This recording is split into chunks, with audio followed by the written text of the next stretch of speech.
More and more teachers find themselves teaching students from increasingly diverse linguistic and cultural backgrounds. As a teacher of multilingual English learners, or ELs, it is highly important we create an educational climate that encourages and fosters our learners' diverse backgrounds and languages, which is why it is highly needed that teachers prepare themselves to examine the knowledge, skills, and dispositions needed in order to work effectively with our EL students. Providing more scaffolded opportunities for ELs to engage in language and background development of English is one way to equip them with hearing language and to explore the cross-linguistic similarities and differences in English and their language or languages. So the question arises, why do you as a teacher of multilingual ELs need to study linguistics? How can your cross-linguistic knowledge of English and other languages help address linguicism, discrimination based on one's language practice that your students encounter in daily lives?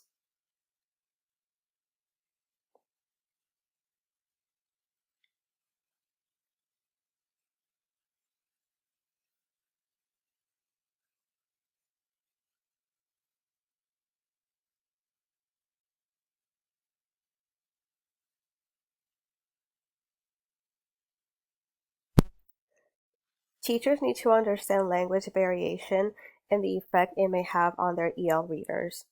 Explicit instruction on word formation and patterns of sentence and paragraph structure may be necessary for ELs who do not have the linguistic competence in English or the instructional experience in U.S. schools to draw upon in developing their literacy skills in English.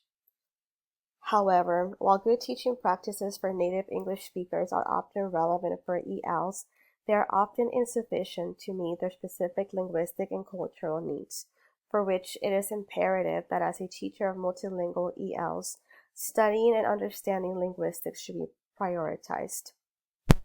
Multilingual ELs are expected to learn new information through reading text, participating actively in discussions, and using language to represent their learning. However, what various forms of representation of their learning are multilingual ELs being provided in their learning environments?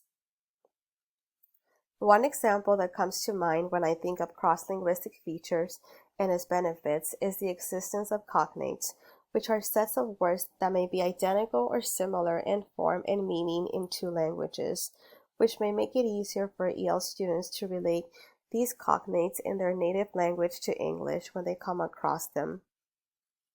Cross-linguistic differences may also include grammatical information carried in the structure of words from language to language, which is something also that is important to keep in mind as we are working with our EL students.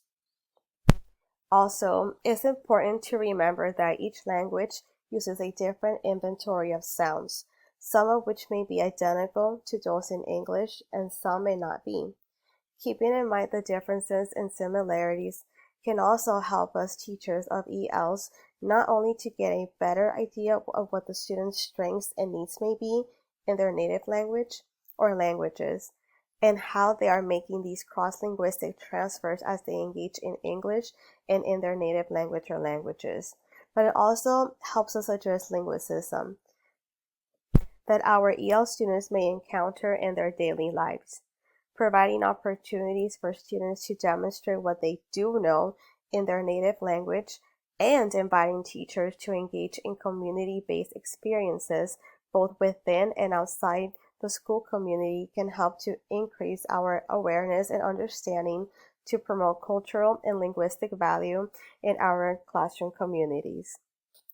Providing a welcoming space in our school community and classrooms where our multilingual ELs can be recognized for many experiences they bring, and for all of us to go deeper when getting to know our students and their backgrounds.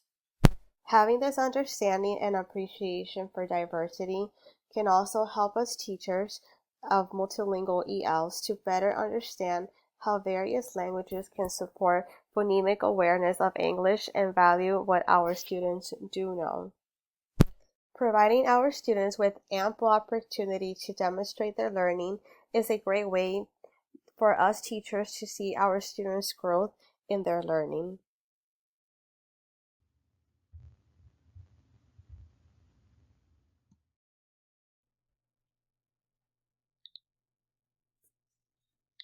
Societal power appears to shape behavior in line with one's own interests. For example, when I stop and think about how language is linked to forms of societal power, my focus turns towards those high in power who may often speak up more in conversations to voice their own opinions, to illustrate their power status in language and society to achieve their personal goals. I see this directly relating to the power behind language and the power of language. In the power behind language, I think of language as revealing power and reflecting power based on how well versed in English you are and the status you hold in society. In terms of the power of language, I tend to relate this to how it can both unite and divide a community and how it is utilized to negatively or positively influence a topic. How can one's language use mark the individual on a spectrum of social hierarchy? How can you, as a teacher of multilingual English learners, support your students in combating linguicism and accomplishing their social goals beyond the classroom wall?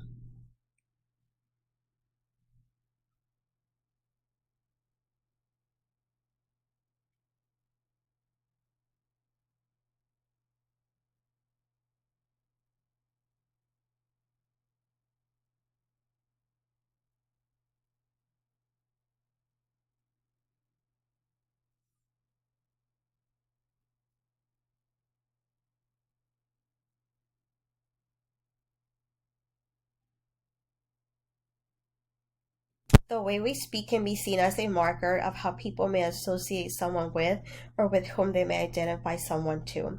We may talk like those members in our community and where we live, and it may be an easy identifier to some of our social class, our region of the country, or ethnic group. However, it is important to note that people do not speak the same way in all situations and contexts, and that these may simply be some consistencies in speaking styles that are associated with many of these categories. In our learning environments as teachers of multilingual English learners, or ELs, we can work towards embracing these linguistic and cultural differences. When I say differences, I say this lightly, since I view this as a diversity that adds to our understanding of how to be globally prepared to interact with other countries, people, and learn about their social norms and viewpoints. After all, it is important that we are preparing all of our students to be globally competent in a diverse world, be able to interact, think, and understand viewpoints different from theirs. This is why it is also very important that as a teacher of multilingual English learners, our students be supported in combating linguicism, which may derive from the minimal or lack of understanding that the way someone speaks does not define their intellectuality. In our learning environments, we can work towards cultivating relationships with our students, their families, and their communities to deeply understand our students and value their culture, language, and experiences. One way to accomplish this is through culturally responsive practices where multilingual EL's cultural and linguistic experiences are leveraged, utilizing their background knowledge to value what the students do know, as well as providing multiple opportunities for students to learn and demonstrate new learning. Always keeping in mind that our students be provided with high quality instruction with rigorous enrichment opportunities to excel. Another example that comes to mind is something that the school community where I teach established as a school-wide event where everyone's culture and language was celebrated. This would occur during the later part of the school day where students came to school dressed in their cultural attire and participated in a nation's parade. That is what we called it, where the students from certain countries would proudly walk together holding their country's flag. It was a great way to acknowledge how diverse our school really is and be amazed at how proud our students are of who they are. This event will resume in the evening where parents and the school community would join us and walk around from booth to booth, learning about the different countries, languages, and they would try a variety of foods, participate in games played in different countries, and learn about one another. Everyone will walk away with recipes and friendly relationships that were established and they wanted to continue to pursue them. It was not only eye-opening on how supportive everyone was and proud that who they are was accepted in our school community, but how we can all learn so much from one another with events like these. This also helped parents and families feel welcomed in our school, and that teachers and staff were more than willing to learn more deeply about their child and ways they could be more supportive of their learning. These are some examples that, when enacted diligently in the learning environment, can go beyond the classroom wall and help our multilingual ELs in accomplishing their social goals, as well as be more globally competent and aware, regardless of their accents or any other identifying marker contributing to linguicism. Therefore, all languages are equally important to illustrate one's viewpoints and to achieve our personal goals.